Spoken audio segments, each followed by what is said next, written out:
Hey, and welcome back to the Michael Cohen Show. And thanks for watching as we are on our journey to 100,000 subscribers, and we're almost there. So let's try to get it before the end of the month. If you like what you see, subscribe today. Now, Alina Habba gave a speech at the RNC, at the Republican National Convention, or again, as I like to call it, the Republican National Circus, where she talks about Trump's favorite song. Let me play the clip, and then you'll get my reaction to that one. President Trump also has another love: music. A few years ago, he wanted me to hear a new song he had selected for an upcoming rally. I could hear it blaring in the background at Mar-a-Lago. He landed on a song called "Hold On, I'm Coming." Let me be very clear about something, all right? Donald Trump is not a music. He likes music, don't get me wrong. He does, and he certainly knows his music, no more, no less really than anybody else.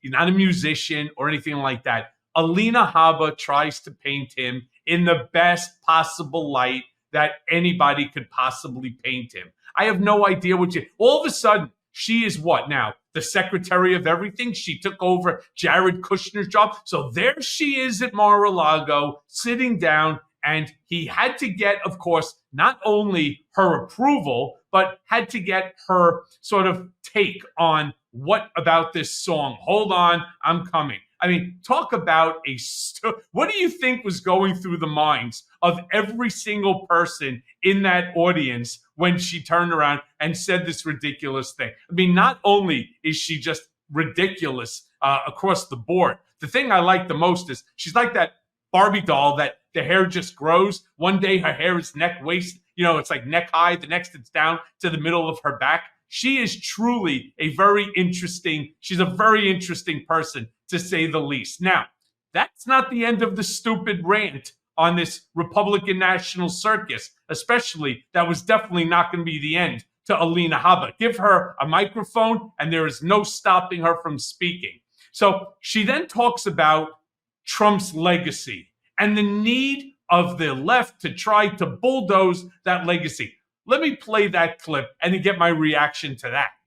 The left has tried to demolish President Trump, but there is no bulldozer big enough or strong enough to remove the legacy that he has built or the future he is creating.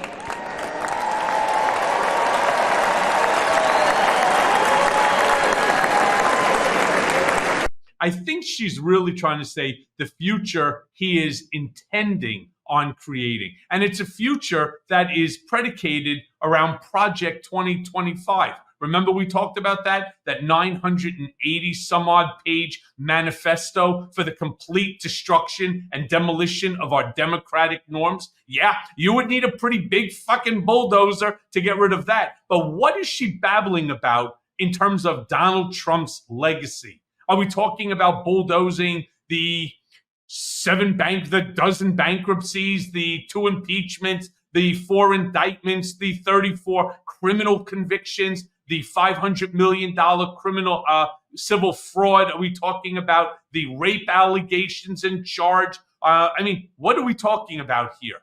What is it that she is babbling about that would require clearly a bulldozer in order to bury this sort of crap that had been going on in Donald Trump's life over the course of his career? Now, again, who knows? It's all part of the circus.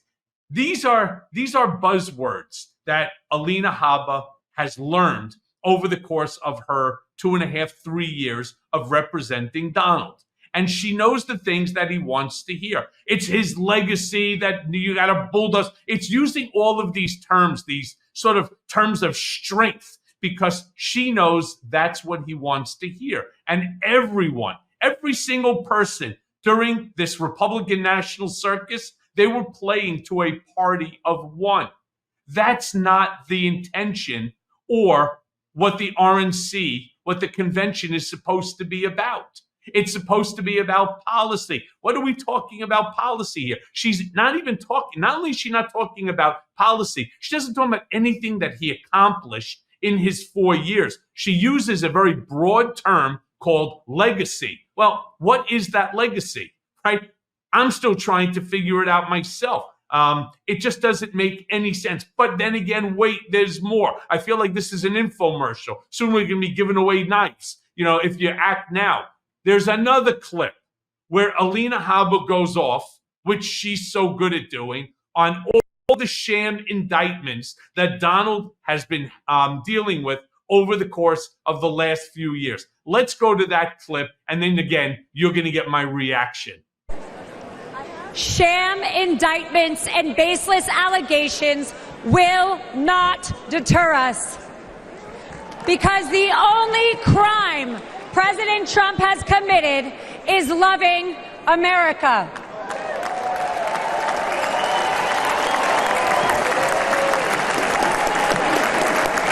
The only thing that Trump loves, let me be clear about that, is himself.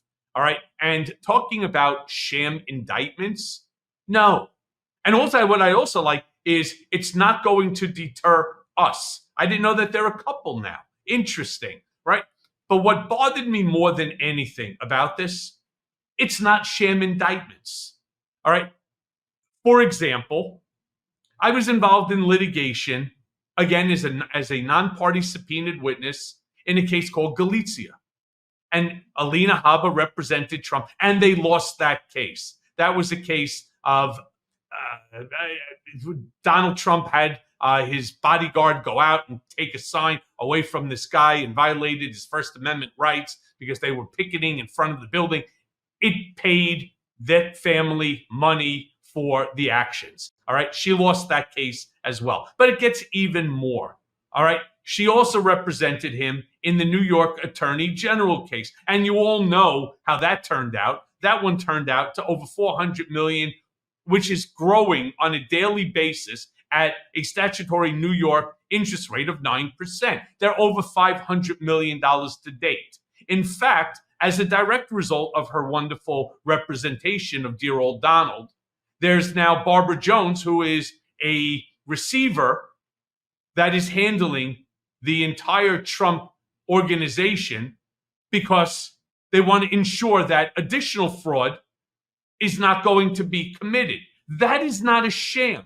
When Judge Arthur Engoron, who turned around and said that Donald had lied, so did Eric, so did Don Jr., so did McConney, so did a whole bunch of the people that they brought on as witnesses, that they all lied. But you know who he said told the truth? Yep, this guy right here. All right, Michael Cohen told the truth. The final 5 words that he said. They're not sham indictments. And then that was a civil case. Let's go to the criminal case.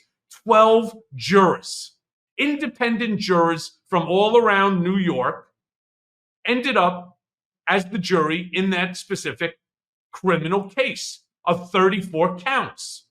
And these independent jurors, after hearing 22 witnesses, 20 from prosecution and 2 from defense, after hearing all the testimony over like 6 weeks, myself, 25 hours on the stand, came back after 9 short hours. And remember, again, that's a 6-week case of 22 witnesses with thousands of documents in 9 short hours. 12 independent jurors who they also had the chance to get rid of. Not one found that Donald Trump had any there was any reasonable suspicion not to believe that he was guilty. And they came back with a guilty verdict 34 times of guilt. These are not sham indictments. This is called, Alina, accountability. It's something that each and every one of us would be held accountable for if we weren't Donald Trump, if we weren't, running for the presidency and as the Republican nominee. You'd already be locked up and doing your time. Let's not forget this alleged sham indictment by Alina Habba that needs to be bulldozed comes September 18th. That's the day that Donald gets sentenced. Unless, of course, there's some additional delay, which I don't suspect that there will be. But accountability is going to be had. That is not a sham. That is called the Justice Department. That is called accountability. That's called our legal system. Something Donald Trump doesn't believe in, something that he doesn't want. And again, we've already seen the delays in the other 3 indictments. So look, again, anybody that's contemplating on voting in November, and my recommendation is every single person must vote come November. Apathy is not an opportunity. It's not a possibility here. Are you voting for a man who's old? Talking about Joe Biden, who's lost a step or two, but he's still empathetic, he's still loving, he's still doing great things for this country. We're not 100% where we need to be. In fact, I don't believe under anybody, if God himself came down from the heavens, I don't think that this country or any country could be running 100% according to everybody. But he's doing his best, and the country is thriving. We're 2.5 times the GDP of China. We are outpacing everybody economically. But yeah, there's still problems, and they need to be solved. So who's going to solve them? The guy that's been doing great so far for the past 4 years, bipartisan passing bills? Or is it a guy who believes in only himself? He's a one-man show that everybody else that's in the administration, which will be irrelevant because they're going to have to sign loyalty oaths, meaning they're going to do whatever it is that he wants, who doesn't believe in accountability, doesn't believe in the law, doesn't believe in the Constitution. Shit, I know that better than anyone, with an unconstitutional remand based upon his actions. Who's the choice? There is only one choice. And I'm going to parrot now Joe Biden when he says, don't compare me to the almighty, compare me to the alternative. You have to vote Biden-Harris 2024, plain and simple. Hey, everyone. First of all, thanks for watching. I mean, we're going to be posting daily episodes with reactions and talking about politics. We'll be talking about everything, in fact. So please like and subscribe. Join us on this journey.